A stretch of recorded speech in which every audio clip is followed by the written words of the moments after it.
There we go. Alrighty. Please remember, just a friendly reminder that tomorrow we have our first quiz. So 6 p.m. tomorrow evening, I will put up the first quiz. It won't cover everything we've covered since the beginning of the course, except the syllabus. I'm not going to quiz you on the syllabus, but all the other information, including today, will be on there, and you'll have a week to do it. So just be aware of it, okay, please? I think that's it. I want to finish up writing. There's a little bit more to talk about. We're talking about where writing came from, where it developed on the planet, good old planet Earth. And we want to talk about where it went. There we go. Mesopotamia, Egypt, China, and Mesoamerica. Zapotec. Yes, there we go. Maya, I showed you. Okay. And here's a world map of how writing spread. Where did it go? How did it spread throughout the world? From the 4 regions it started in. Well, starting with Mesopotamia, where it appears that writing, human writing, originated amongst the Sumerians, it went nowhere. Cuneiform was used, and I think, if I remember correctly, what I was reading, if I remember my reading correctly, I think by 400 BC, cuneiform died out as a writing system. No one was using it anymore. So there's modern-day Iraq in yellow. So basically, cuneiform does not seem to influence any other writing system. It might have influenced the Egyptians to create their own. There doesn't seem to be any direct influence actually on the writing system, like the Egyptians were copying cuneiform. So it basically goes nowhere after a certain period of time, dies out. What happened with Egypt? Well, we already kind of know, we've covered this, so we know that the Egyptians, out of Egypt, we get Proto-Semitic.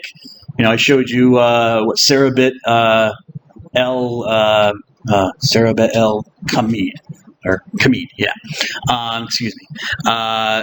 And we see the beginnings of an alphabet there in the Semitic language, which was picked up by the Phoenicians, another Semitic people. So we see the red arrow going up here to Palestine from Egypt.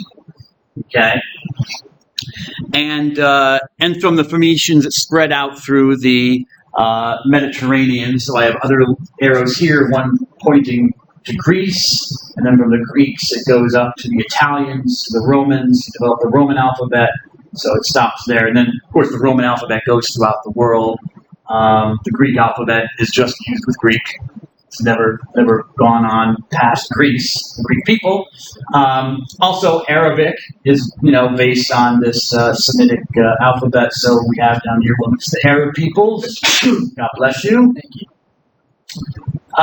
And it develops further. The Phoenician alphabet, the Semitic alphabet, develops further into another when it gets used by another language called Aramaic, which is a relative of Hebrew and also Arabic. It's a Semitic language as well. It was spoken for a very, very long time. It was actually the common language of the Middle East for a long time, the official language of government and education and whatnot. Jesus probably spoke Aramaic and speak Hebrew. Nobody spoke Hebrew at the time of Jesus. It was read in the synagogue, but no one understood it. They just understood how to pronounce it. I mean, the rabbis understood it, the religious professionals did, but the common people didn't. And hence, they had people, or a person who would get up during the synagogue service and in Aramaic would reinterpret what they just heard in Hebrew. And we actually have, they're called Targumim, Targum, which is this Aramaic explanation. And we actually have collections of those that have come down to us and collected. Sometimes the interpretations can be very different from what the Hebrew actually says. But anyways, this language, Aramaic, its alphabet actually takes the Semitic alphabet that was developed by the Phoenicians and originated in Egypt to the east, all the way down into India. What's called the Brahmi script that develops in India.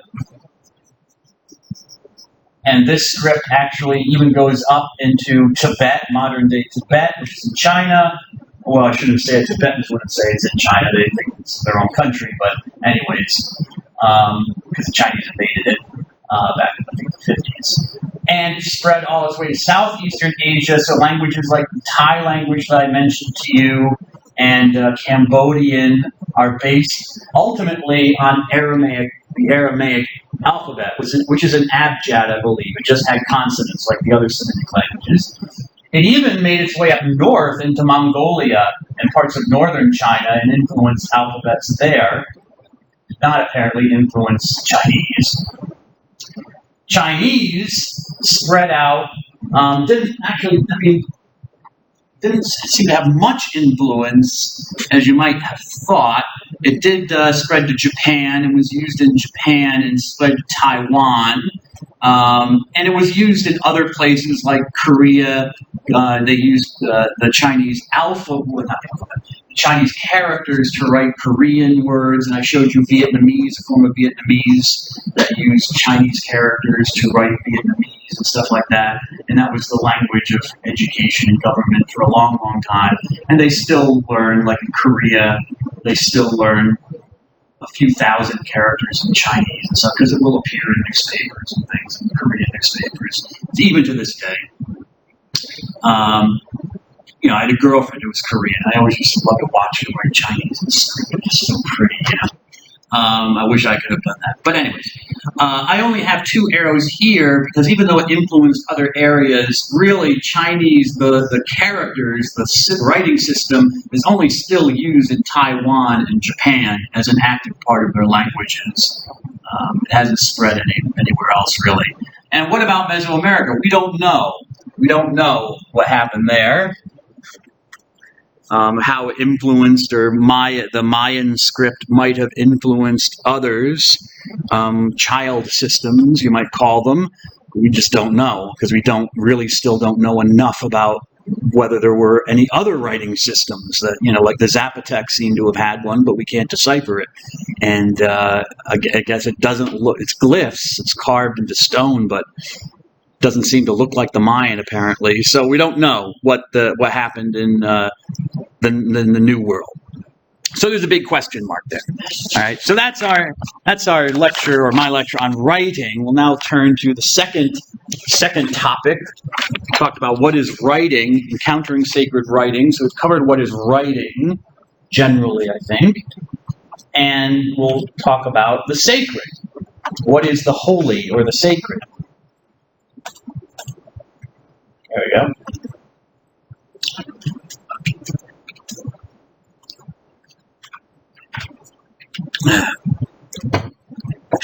Just piggybacking on the idea of writing, and maybe I'll talk about this later when I talk about what is a sacred writing.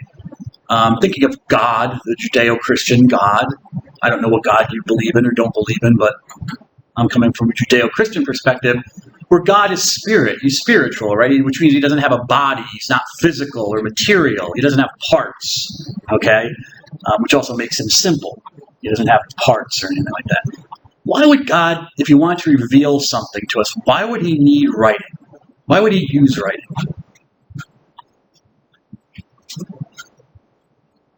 Can he just, I got you.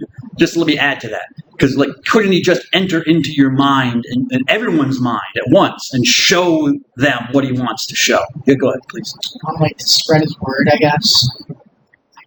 Okay. To spread his word. How does writing spread his word?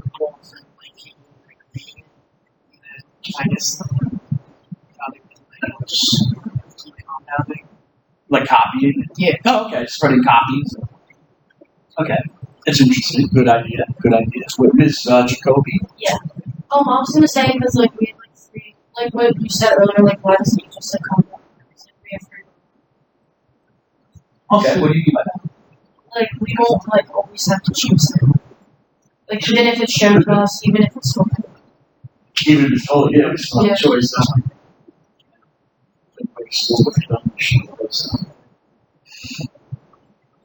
Not to send people there. I'm not saying that, but it's a good limitation, right? Certain woman might not do something because it's like, well, you're gonna have, Yeah, we have choices and stuff like that. Choices. message that God has sent to us is. So you can go back to the text. Like if he tells you subconsciously, you can forget. But if it's written down, you can always go back and return to the literature, and it won't change that much. It's already written. Interesting. That's a good point. I like that point. 2 points back at you. Let's see what you think.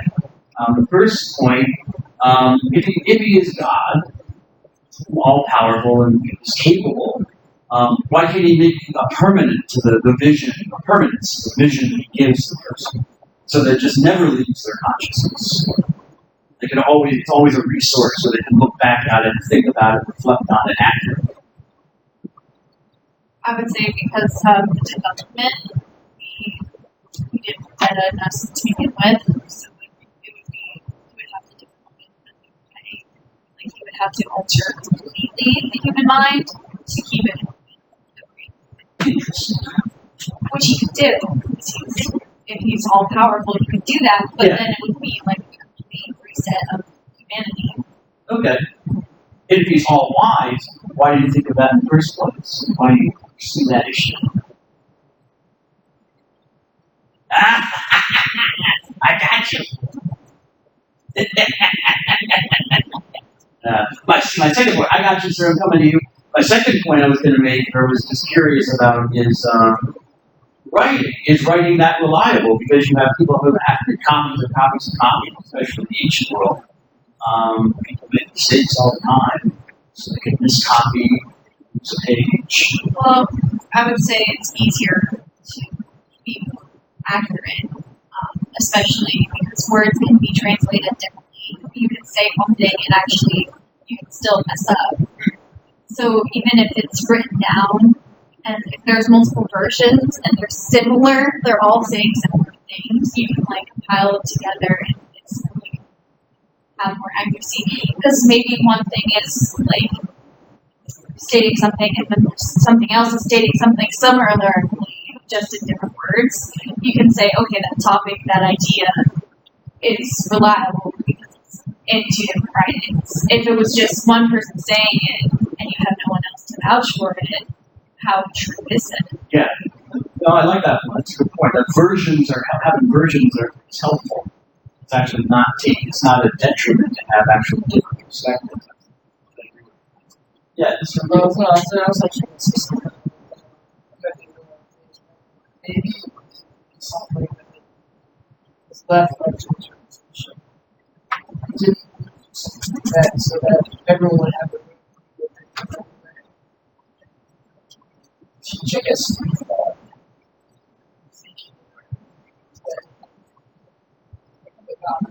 No, I got it.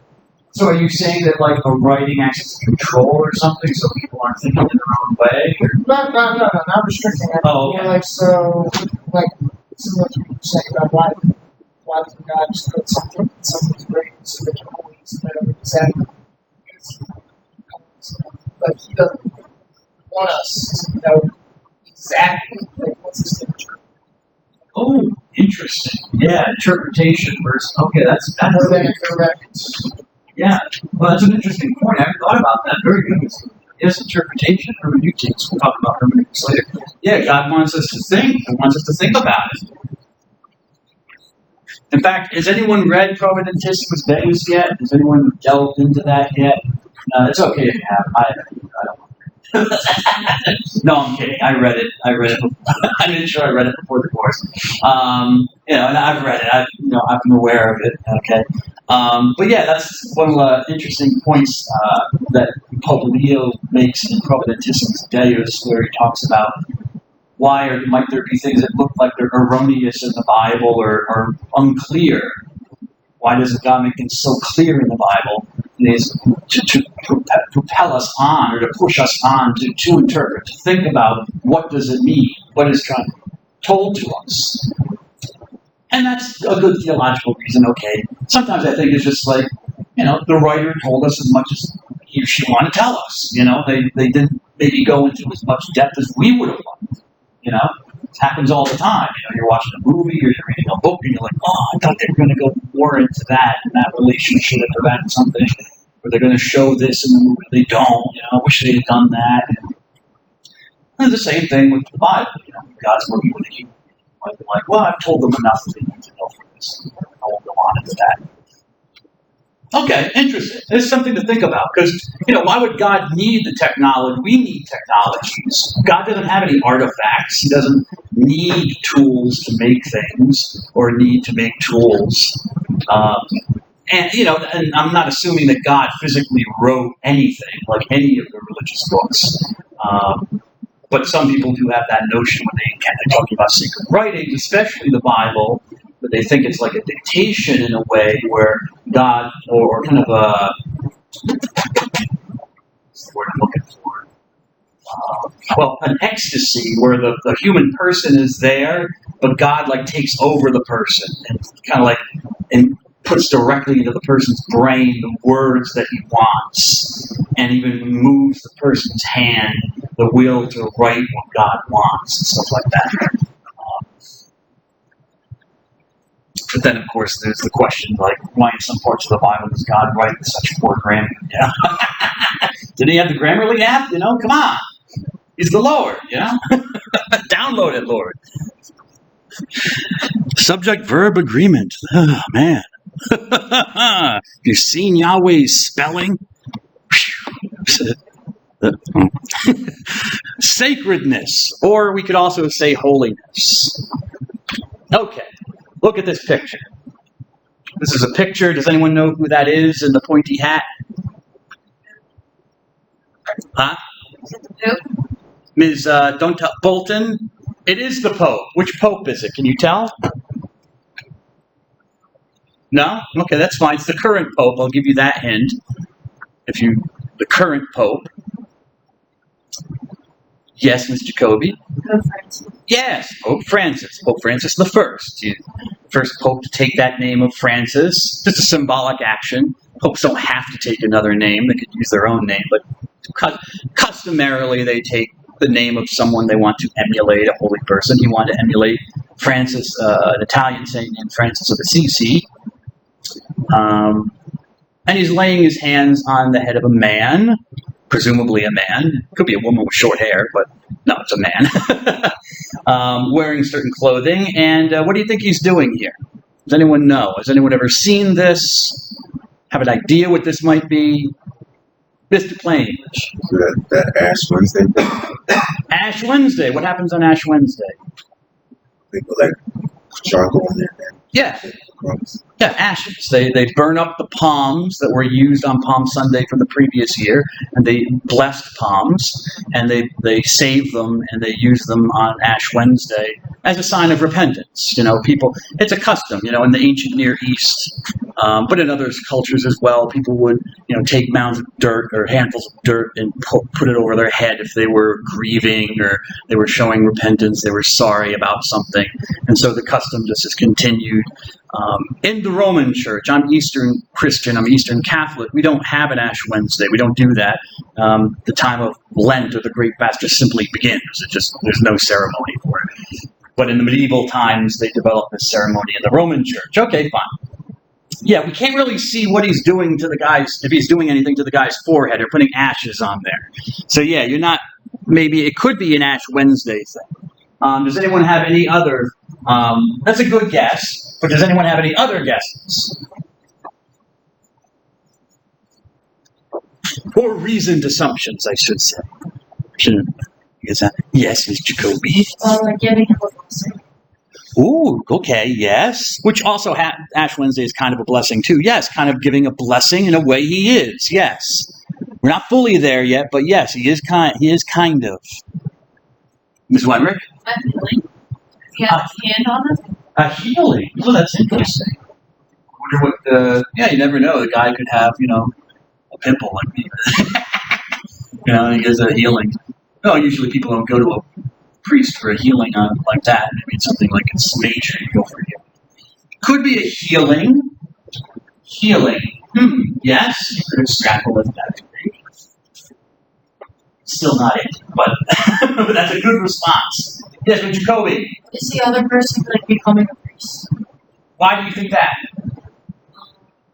I see the two people on the mat. Congress. Okay. Maybe. Yeah, you got this guy here who seems to be an assistant, I would imagine. There's another guy that I cut off, but he's there. He's an assistant for the Pope, and yeah, okay. So that's interesting. Why did you think he's becoming a priest, though? I just guessed. Okay, that's fine. Not a problem. That's a good guess, because that's what it is. This ordination is what's called ordination. It is the sacrament of holy orders or sacred orders. There's an order to the church, like with any organization. You got the chief executive officer, but then you have a vice president of whatever, and other people under that, and stuff like that. And the church is no different in its structure. You have people who are in the leadership, those who assist the leaders, and then those who generally are the gophers and helpers who run and get coffee for the Pope, or a latte, or whatever he wants, and rub his feet at the end of the day. It's good to be the Pope, Mr. Murray, right? I said that before. It's really good to be the Pope. Anyway. Yes, that's exactly what's going on. It's a ceremony where he is making this man, declaring this man now to be a priest. Okay, so he can do the things, the functions that a priest can do, like celebrate the Lord's Supper on Sundays, hear confessions, all sorts of stuff, different things.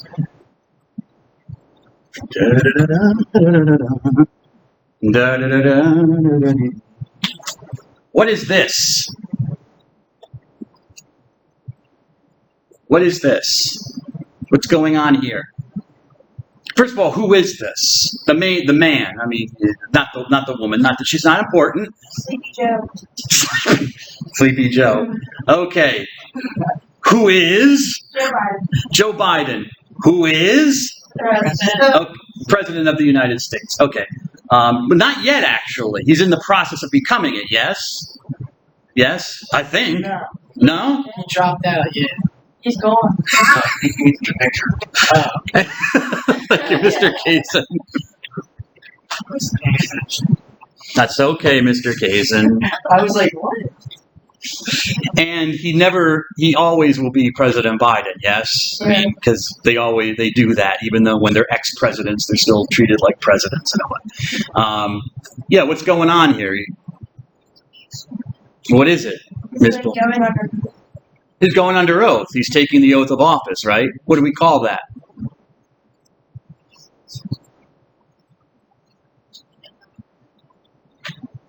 But did you people take civics classes in high school? In high school. In high school? Well, what are you? What year are you in college? You're a junior. Oh, well, yeah. So you're like 3 years removed from high school. Okay, then you're not remembering nothing. I'm just kidding. Yeah, who had a hand up? It's Jacoby, yeah. Does it start with an I? Starts with an I. It's Jacoby. Alright, I know the word, but I don't know the word. Okay, what do you think the word is? I keep on thinking interrogation, but I know it's not that. You're on the right track. I got you, but you had to stand up first. Inauguration. What were you guessing? Oh, yeah, she is. Inauguration. Okay, good. Inauguration, yes. This is the etymology. Anyway, the inaugurate, the bringing about of the beginning, I guess, is what you could say. Actually, you know what? I'm doing. I got the internet. I'm curious because there's a point I think I want to make about that. It just popped into my head. Let's see here. There we go.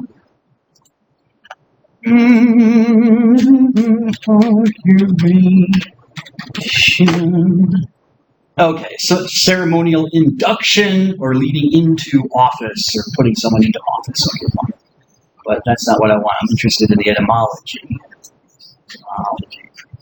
Nope. Word history, yes. Give any etymology? Oh, come on. You gotta be kidding me. You always give an etymology. Oh, maybe down here. Nope. You diddled me, Merriam-Webster. Word history to give me the first time it's known to have been used. That's not what I want. Okay.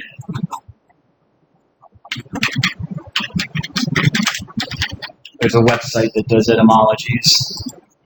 So I'll try and see if I get lucky.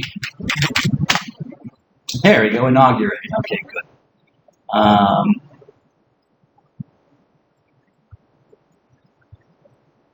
Okay, good. Yes, this is what I'm looking for. Get back to this. All right, so it's an inauguration or a ceremony by which you induct somebody or declare them to be, I should say declare them to be. Well, yeah, you could say declare them to be what they are. You make them an officer of some sort. Okay, so he's being inducted into the presidency because he won the election. The election's pointed to him as the winner, and so he shows up, and you see the picture there. Let me go back to my PowerPoint while I'm talking about this, because I'll come back to etymology in a second. Notice what's going on there. He's got his hand up. Why? Why has he got his right hand up? Why is he raising his right hand? What's the purpose? Like respect or something. Respect? Respect for what? For the United States. The United States? Or like, is it like, Where's that? oh, is it not for lying, right? Is it not for lying? Well, in court. Yeah. But you do it in court too, right? Yeah. You might put your hand on a book. What kind of book? Maybe. Usually the Bible, Do you think he has his hand on a Bible there? I think he does. He's a Catholic, but so he's a Christian. I'm assuming it's. They can choose. Oh yeah, they can choose. Like some members of Congress are not Christians. They're Muslims. So they use Qurans. Other people might, not be religious at all. They might not use any book. They're not required to have it. But if I remember correctly, from what I read from news reports, if I'm remembering, there was a family Bible that had been in the family for a long time, and so he used that. That's one big Bible. I'd hate to have a nun throw that at me. You know what I'm saying? Anyways, and he's got his hand on it. Why? Why is he touching this book, this Bible? Why is he touching it?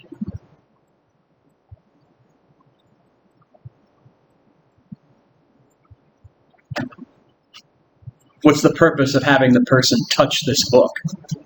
As they say words, either to tell the truth in a courtroom, or in his case, that I'll faithfully execute the etc. of the presidency of the United States. I got you. Ms. Renrick, what? Isn't it to compel them to be honest and as open to it as possible? Like, you're swearing on it, so it's like giving you like goodwill. Okay. Follow through with your word. The book is doing this? You, as yourself, if your conscience is like, okay, I'm swearing on the Bible, like, I shouldn't lie. What if you're a bad person? Or you don't care about That's lying? why I said goodwill. Goodwill? You're assuming goodwill? Yeah. Okay.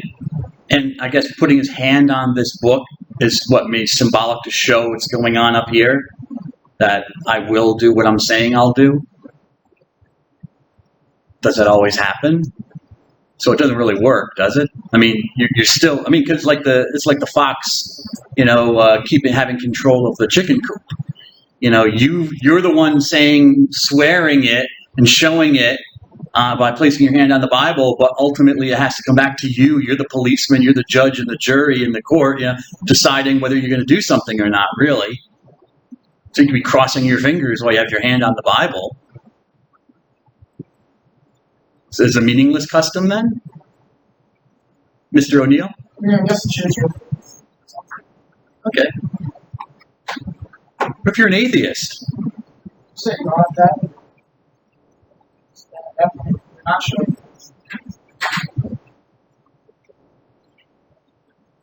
And why his left hand? Why? No, go ahead. Don't most people tend to show their faith because it makes the public believe in them and like trust them more? Isn't that like a Manipulation. or it has propaganda value. See, see me. Who is this? That's the back of his head. No, it's not me, Mr. Kettner. No, it's not me.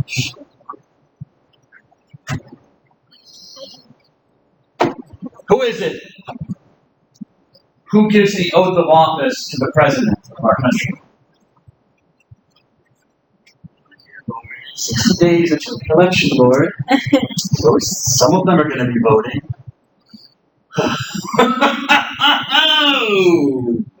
Yes, sir. Why do empires fall? That's for another day. Is it Bill? Is it Bill? Bill who? Clinton. You mean Slip Willie? I don't know. I'm just kidding. Bill Clinton? No, it's not Bill Clinton. He might have been there at the inauguration. I would imagine that he was with his wife Hillary. Or she was there with him, because he was president, she ran for president. Mr. O'Neill. John, it doesn't look like John Roberts. It wasn't John. It wouldn't be, but it looks like it. You can tell from a bald spot. No. I said it doesn't look like him. But wouldn't it be? Isn't usually the Supreme Court someone? Who on the Supreme Court, sir? Isn't it the Chief Justice? Yeah, the Chief Justice gives the oath of office to the President. So the Chief Justice at this time is a man named John Roberts, a Supreme Court Justice, so that's the back of his head. Why is he holding up his hand? He's not taking any oath. He's already a Supreme Court Justice. What's the point of him holding up his right hand? He's not taking any oath. Yeah, go ahead. Isn't it like it's you copy what I do, so it's not something and Okay. Why does he have to copy? so he knows exactly what to say because it's tradition. But tradition is something that you've done over and over again, don't you? And you know what to do. Like you eat turkey on Thanksgiving. It's traditional. So how could the president or the newly elected president of the United States not know that this is how you take an oath of office? And he was a politician for like 30 years.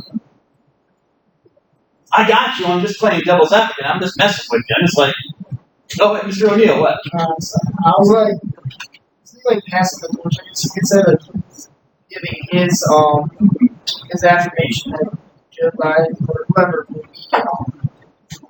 he approves as a candidate, or at least in the sense of. Okay. Yeah, I would agree with that. I would just tweak it a little bit, change it a little bit, and instead of saying like he's passing the torch, and say he's more like a witness. He's witnessing this thing. Because technically in the court-to-court system of government, the Chief Justice is part of the judicial branch. He doesn't give power or authority to anybody, not the executive branch or the legislative branch. There's three separate branches of government. Each has its own domain in which it is supreme. Okay? But he is a witness, I think. Yeah, okay. That's good. That's good. Now, and then what popped into my head and why I wanted to get on the etymology is because inauguration. I didn't think about this before. Look at what the root of it is. Augur. What does it mean to augur? What's augury? What is augury?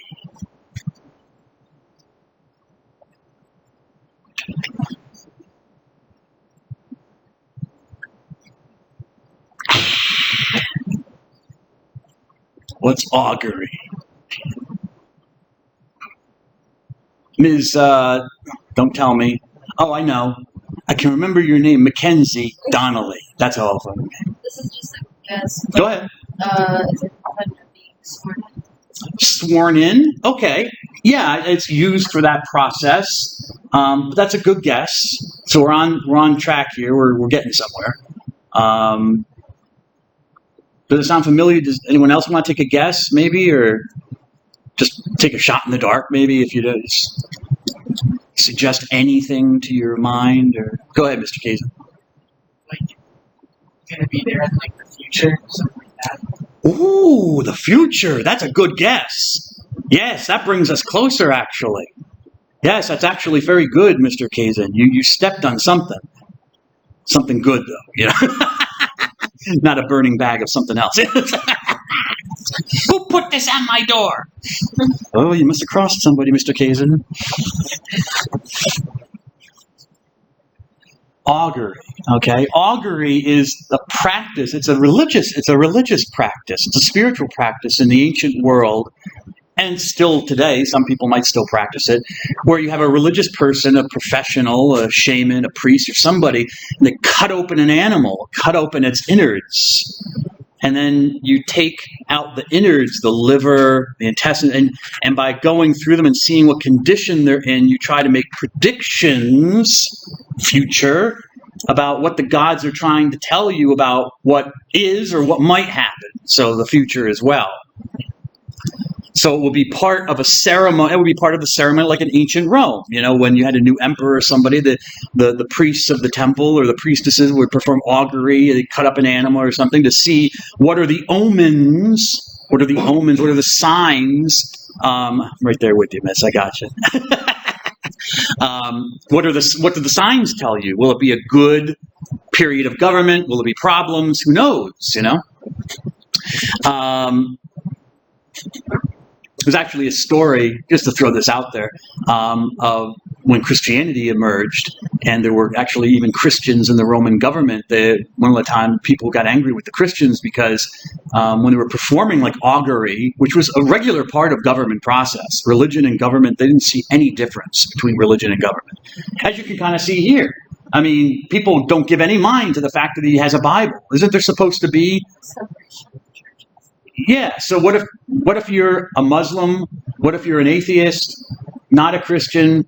What if you're a Jew? It's not a Jewish Bible, it's a Christian one. Why is that the basis for giving him authority, not giving him authority, but showing his authority? Anyways. So we still kind of do it, you know. We don't notice it. People didn't notice it then. It was just what you did. So there were a bunch of Christians there when they were doing this. They had to be there because they were part of the government, so you had to attend. But before they did it, they made the sign of the cross to protect them, and that's how ancient Christians actually did it. This was not the sign of the cross or this. Okay, the original sign of the cross. Catholics still do this at Catholic Mass. You see, this custom, this tradition persists.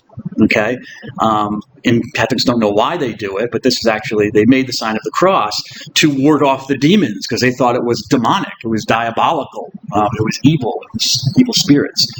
And the augurers couldn't do what they were doing. They couldn't read any signs from the intestines or the innards of the animal, and they blamed the Christians for that because they spoiled it because they invoked their God and their God interfered. So augury, so even in this political, apparently secular thing, non-sacred, I guess, non-religious, even in the name, we still retain a religious connotation. Is this sacred? Is this sacred? The picture with the Pope. Would you say that's sacred? What's going on there is sacred? Would you say what's going on here is sacred? I get a yes and I get a no. Is this clearly sacred? Clearly. What makes it clear as opposed to this? The Pope's involved. Ah, the Pope. Oh, yes. Very interesting. Yeah. The Pope. The Pope is a sacred figure, right? A religious figure. The president is not. Still can't touch him, Mr. Casey. Stay away. No, but other heads of state, because the president is also our head of state, but that's the whole thing. Like if you ever go to like the United Kingdom, it's King Charles III, you can't touch him. You are not to touch the person of the monarch. No one can touch the monarch. And there was a big brouhaha or a little kerfuffle a number of years ago when President Obama went to the UK with his wife Michelle. Michelle Obama was there, and she put her arm around Queen Elizabeth when she was alive. And there was a big kerfuffle in the British press over that. You just don't do that. You know? And I mean, she's a nice woman. You know, both the Queen and Michelle Obama. She's being nice, and to her it's like nothing. But if you're British, that mattered. That mattered to people. You just don't do that. You don't touch the monarch. The monarch is a sacred figure. And literally sacred, because actually sacred, because the monarch is also the head of the Church of England. There's no separation of church and state. The government appoints the bishops. Anyway, so the Pope is a clearly religious figure. The president, we can say, is not. He's not. But you do kind of bring in the Bible, which kind of sends mixed messages. You kind of bring that. And he might also say, it might be part of, sometimes with taking an oath or an inauguration to say, I do all of this, so help me God. So you are kind of swearing to some supreme being or authority that this will help you do it. So somehow, Mr. Plainview, God is also pushy. He always finds a way to push his way in. You're like, I'm here! So he pushes his way into the presidential inauguration. But some people would say it's sacred and some would not. Who would say that presidential inauguration is sacred? Who says that? Speak up. Announce yourself. It's not? I thought I heard someone say yes. I said yes. You said yes, so you're the troublemaker. Okay, why do you say yes? I mean, if he holds his faith close enough to swear on something, I feel like it has to be true. And to such a degree that would make it maybe just secret for him. Does he have to have faith? I mean, can't a person be elected president or something like that who has no faith? I mean, we all have faith in something, but I mean religious faith, like a person's an agnostic or an atheist, a secular humanist. They don't believe in any religion, follow anything. No, they don't have to, but I mean, specifically talking about Joe Biden, and I mean, I'm also. So what if you weren't a religious believer? Would you still argue he's a sacred, or she is a sacred person? Then I guess no. I'm basing it more on precedent Okay. than anything. I feel like it goes into what we're saying about it, almost subliminally to me. That might just be my opinion. No, okay. No, I mean, yeah, if you've seen something and it happened enough times, then you just kind of assume, kind of assume, if something's going on here it's not just nothing. Yeah. It's something. But it doesn't change his nature, right? He's still a man, right? He doesn't have any special powers. He's still Joe Biden. Sleepy Joe, he still needs to take a nap. Hey, Jesus, he didn't take naps. So I guess there's a difference between What's the difference? he's a political figure. The president. Okay. And the Pope is not. What kind of figure is he? What can he do? What's his special sauce that the president doesn't have? I'm not entirely educated on it, but it's one of the issues. Okay. As for legislation and stuff. All right. Interesting. Yeah, so you just recognize, it seems that you just recognize something. That there is a difference between the Pope, who also has an inauguration. Don't call it that, it's called an installation. It used to be called a coronation, which is wore the papal crown, which I thought was a rhetorical. They don't do that anymore. But they have an installation where the newly elected Pope the Pope's elected to, comes in and they say some things or whatever. So there is a similar kind of ceremony. Where was I going with that? What do I want to say about that? No, I guess not. But we instinctually know it's different than what's going on here, even though they have similar ceremonies, okay? Or you do something, you hold an event. All right, I'll move along. I had 2 more PowerPoint slides I was going to talk about, but I'm not, because I talked a lot about that. I might just mention, it's kind of cool. I got to look up the word because I wrote it down because I always forget it. Chinoa Kuguri. Chinoa Kuguri is what it is in Japanese. Chinoa Kuguri.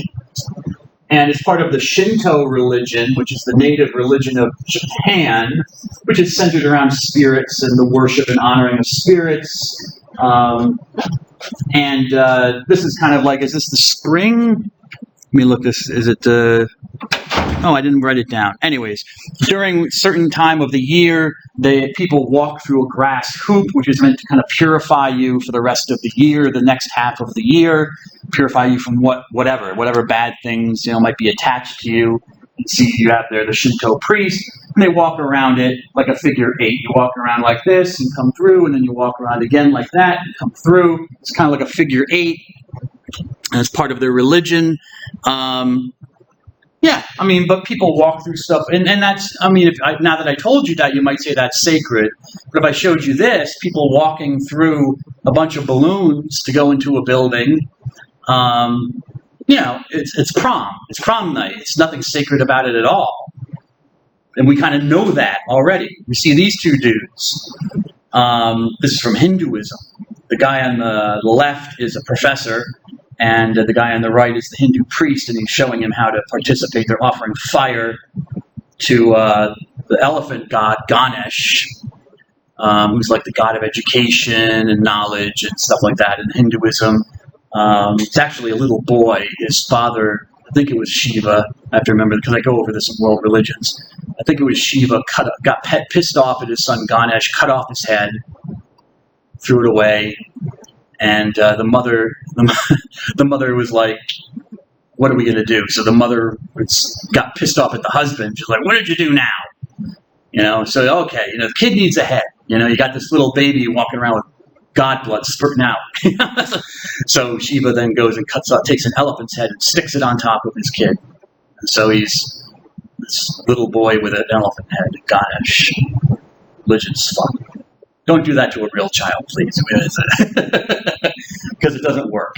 I'm not saying I've tried, but it doesn't come out well. It's irreparable. So they're offering puja, veneration to this statue of the god. They're not wearing shirts. You don't wear shirts in Hindu worship. But that's, Yes. What was that noise? That was people going crazy, Mr. Kazin. For Cabbage Patch Kids. Back in the 80s, the Cabbage Patch Kids riots. Still remember them on the news when I was a kid. You had to have a Cabbage Patch Kid. Which My was mom had one. Really? Yeah, mine had. He supposedly went to all these stores and got 5 of them for my his daughters. It was crazy. Why? He went to 20 stores. But why? I don't know. It was a Christmas present or something. Yeah. My mom still has it though, for some reason. I don't know. Such a weird thing. But no, it's not. Why do you think Taylor Swift is now a billionaire? Yeah, I guess. Because of all her concerts. People going nuts to get into these concerts. And have to see her. Why do you have to see her? Sure. You have her music, right? Yeah. It's all about the same thing, like Broken Romance or something like that. But she's pretty. She's nice. She seems to be a nice woman, So, whatever. She's talented. But yeah, people were told they had to have this. This was the thing you had to have. Everyone wanted it, and so you had to have it. And so people went nutso going. It even looks like the lady's worshiping it. She's almost like they're bowing down to the statue. She's up, on her knees, or maybe she's not on her knees, but she's up there climbing up to get this thing. A big smile on her face. I've got it. Now what do you do with it? Well, because the Cabbage Patch didn't do anything. It was a doll. You held it. You could hold it. You could show it to people. And that was pretty much it. Maybe you could stick it away as an investment product, sell it later on eBay. Although people didn't know there was going to be an internet, let alone an eBay. But yeah, here's all these people, and look at all the people who have a box in their hands. Is that religious? Is that the sacred? This object they needed this object. Okay? My point is, and the point of our discussion is that when I'm asking you, is this sacred or not? Is this holy or not? Why do you know? How do you know it's sacred? Why does that pop into your head? There seems to be an assumption in our assumption throughout human history that there exists realities that are somehow beyond the natural world, that matter more than anything. in the natural world. You have to get this doll. You have to have it. To not have it will make you feel bad. Or you have to go to church on Sunday. If you don't, you'll feel bad. Maybe. But people seem to believe this, that there are realities that are beyond the natural or the material world. They're like superhuman beings, invisible realms of existence, places that exist that we can't see, but we believe are there, an afterlife of some sort, some continuation after a bodily life, maybe even a before life, like with reincarnation, or people believe in previous lives, There's a before life that they believe in. Superhuman activities like miracles or foretelling the future and stuff like that, being able to foretell the future. People just seem to believe in this. Okay, whether or not you believe in it or not is irrelevant to whether in human history there seems to be an assumption that goes through it. Even when human beings don't talk about it very much, they just kind of live in the moment, stuff like that, of actual existence, they still know that there is, say, quote unquote, something else. There's something more than this physical life. Or at least they know it when they see it. They might not think about it a lot, but then something unusual or weird happens that they're not expecting, and boom, then they recognize this thing that we could call the sacred or the holy. They confront it, and it's usually when something weird happens. So, for example, I watched this documentary, or part of this documentary, or whatever, really interesting, about Australia. Of course, Australia the Europeans didn't even know it was there until the 1700s, but the British eventually started sending colonists there and settlers. Of course, there were tens of thousands of people, of human beings already there on the continent, the Aborigines, who've been there for a long time. But they didn't know that there was an outside world either. I mean, Australia is the size of the 48 contiguous states of the United States. It's huge. It's very little populated, You got huge stretches of land that are like the size of like Wyoming or something. There's like a handful of people who live in it. Wow, it's weird to think about it. For me, it's mysterious. It's weird. I don't know. And things like that kind of get my mind imagination going. Anyway, so they hadn't met white people before because the Aborigines were all dark skinned. Okay, brown skin. You might even call them black, so you can kind of see where they came from. It's interesting as well. You follow the genetic path and see out of Africa in action. Because I lived in Papua New Guinea for 9 months a few years ago, and Papua New Guinea, this island, is right above, part of an island is right above Australia, and so people migrated from that area down into Australia. And the people in Papua New Guinea here they would say they're black. You would never know that they were not African if you didn't know that they were actually from this place, which is on the other side of the globe. So the Aborigines had never seen anyone who didn't have, brown or a dark skin. So the British show up. They're sending prisoners. Basically, they're sending prisoners to Australia. And one of these guys, his name was William Buckley. And he escaped from the prison he was at on the southern coast of Australia, and he just went into the bush, into the woods and the bush or the wilderness to get away so they couldn't find him. And he happened to bump into a tribe of Aborigines. They didn't know what the heck he was. They didn't think he was human because he was white. He was so white. He was completely different and unusual to them. So he wasn't normal. So he wasn't a human. They thought he was a ghost. He was a spirit who came back. And that's how they always interacted with him. Even when he lived with them, and they saw him eating and drinking, and they could touch him and do it. Nope, they knew he was a spirit because of his white skin. Sacred. He was a sacred thing to them. He was unusual. Okay, so, and what he found was that the Aborigines, Mr. Kazin, didn't often talk about their religious beliefs. They didn't have this grandiose theory of the sacred or of spirits or gods or whatever, but they knew it when they saw it. When he showed up, and I think that's what happens. We can still live in a very scientific age, a materialistic age, where people believe that there's just matter and, things and stuff, and there's no supernatural or whatever, but then something weird happens and people wonder, why did that happen? Isn't that weird, Isn't that unusual? Which means it's not normal. It's not the material, natural world. It's supernatural. It's not every day. It's sacred. It becomes sacred in a way. And you honor it, Sometimes you'll be like, oh, remember when that happened, That weird thing happened, I had a weird feeling that, it's a bad feeling, and then I got a phone call about my mom, like just a second later. Isn't that weird? That's not normal. And so you remember it. Whereas you might not remember all the other calls you've had for your mother, Many cultures recognize this fact, okay? And religious studies scholars, it's not a religious studies course, properly speaking. We're not talking about what religion is necessarily. But, in religious studies departments, a lot of times they'll say, well, we don't know what religion is. It's just a made-up word from the 1800s to describe something, whatever.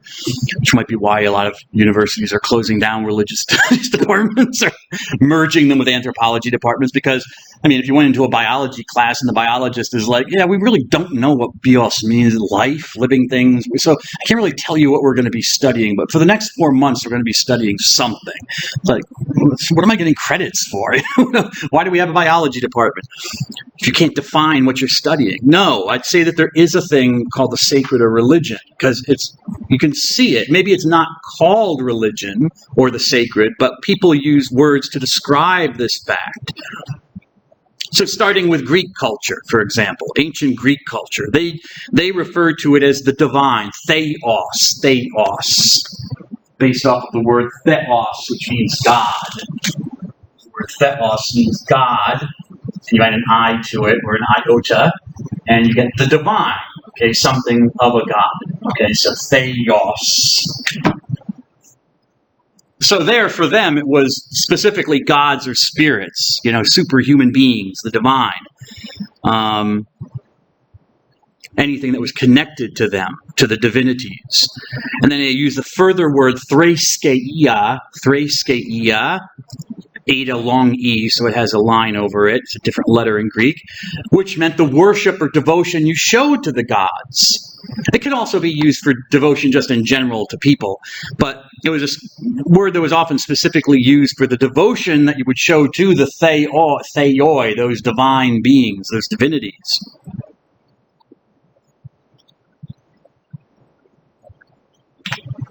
Yeah, another important word, eusebeia,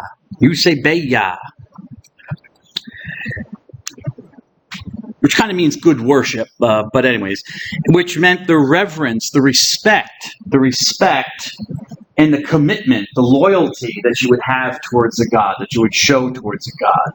Okay, so respect for the God and your commitment to it. They're big deals. Your devotion to it. Your piety is another word you could use. So these were the words that they used to describe the sacred, this unusual reality that was not human, not part of the natural world, but they thought existed, but were related to the gods. Amongst the Indians, those on the subcontinent of India, in that region, they called it, the word they generally used was dharma, or dharma, from Sanskrit, which is an ancient language. It's a dead language. No one speaks it anymore, but related to Latin and Greek and stuff like that, part of the Indo-European language family. And in that word, or in that language, Sanskrit, you have this word dharma, which is related to the Latin word firmus, which means firm, stable.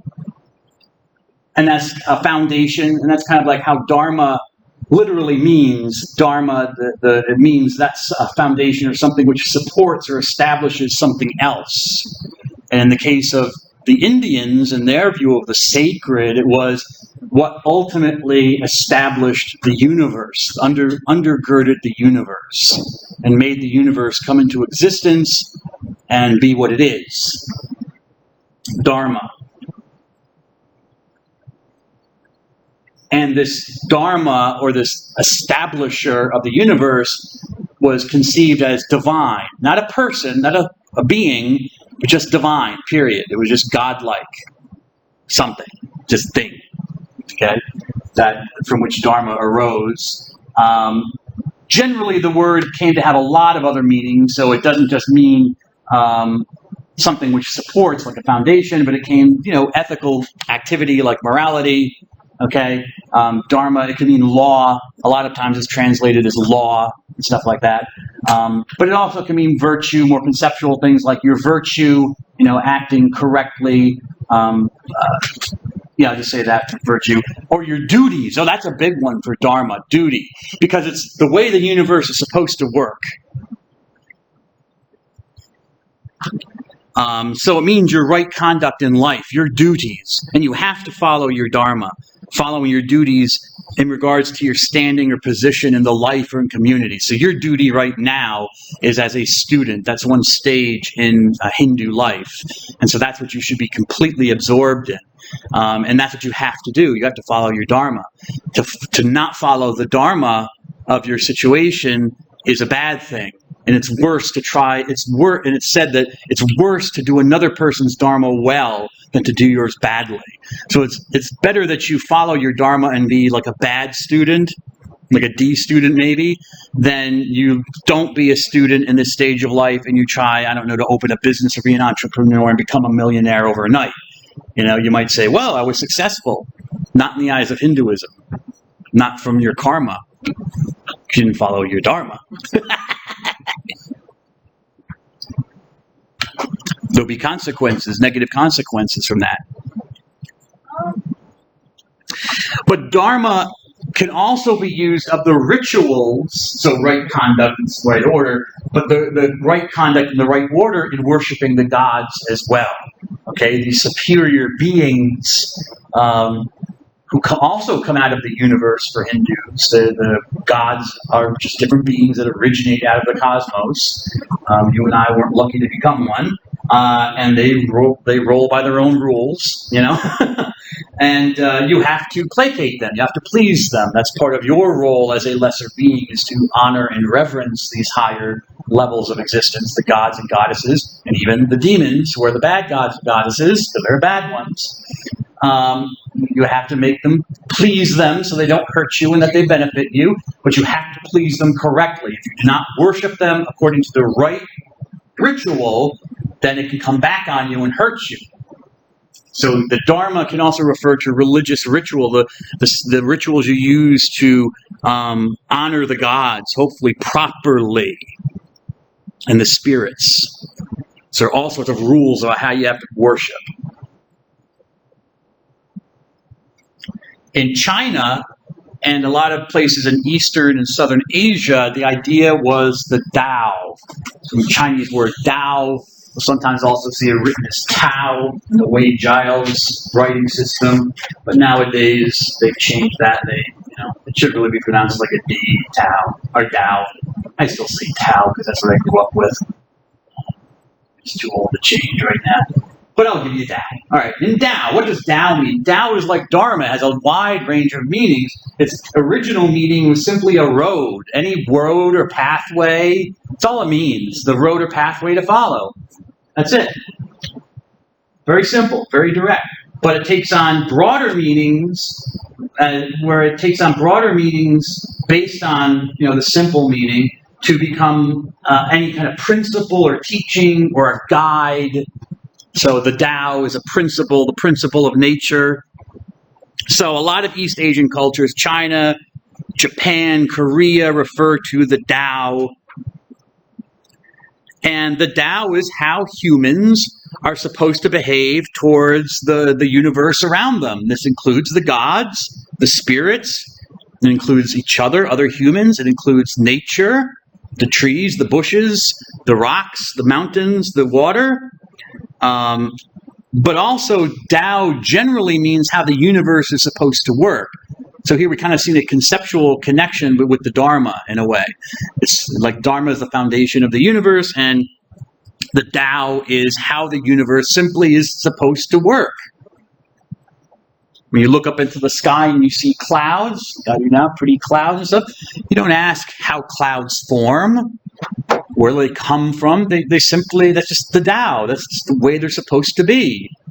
You don't try to, you just kind of appreciate that. It's supposed to be a good thing. Living within nature.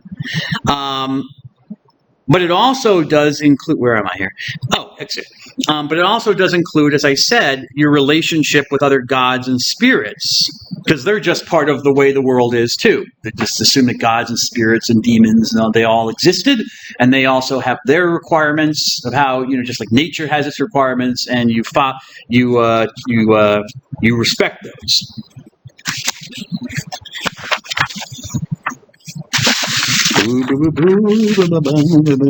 Whoops. Oh well, we'll see what happens. With Latin and the Romans, this is where we get to the word religion or religio. The Romans spoke in their language of religio. And it's not true that, like sometimes, as I said, you'll hear religious studies scholars say, no, the word religion was just kind of made up in the 1800s by Westerners because they needed some word to explain what they were seeing, in these cultures that was honoring spirits. And so they called it religion, but it's really, whatever.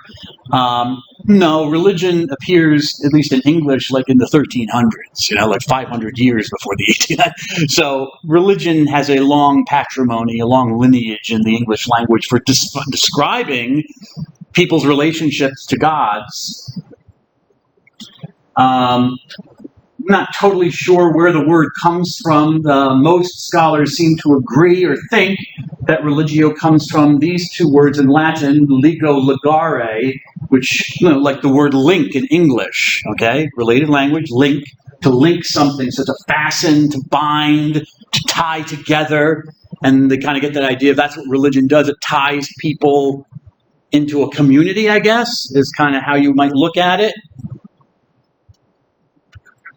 But there's also a good argument, I would say, for this word, lego leggere, which means to gather together, to collect, but also to read. To read. Interesting. Encountering sacred writings. Okay?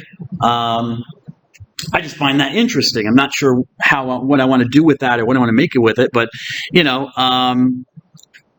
for the Romans, what bound you together was your, there are different levels of things that were religio. You had your personal religio, which was the spirits and ancestors of your family. Your home had a particular spirit that you had to worship, the spirit of the oven, the hearth, where you cooked your food.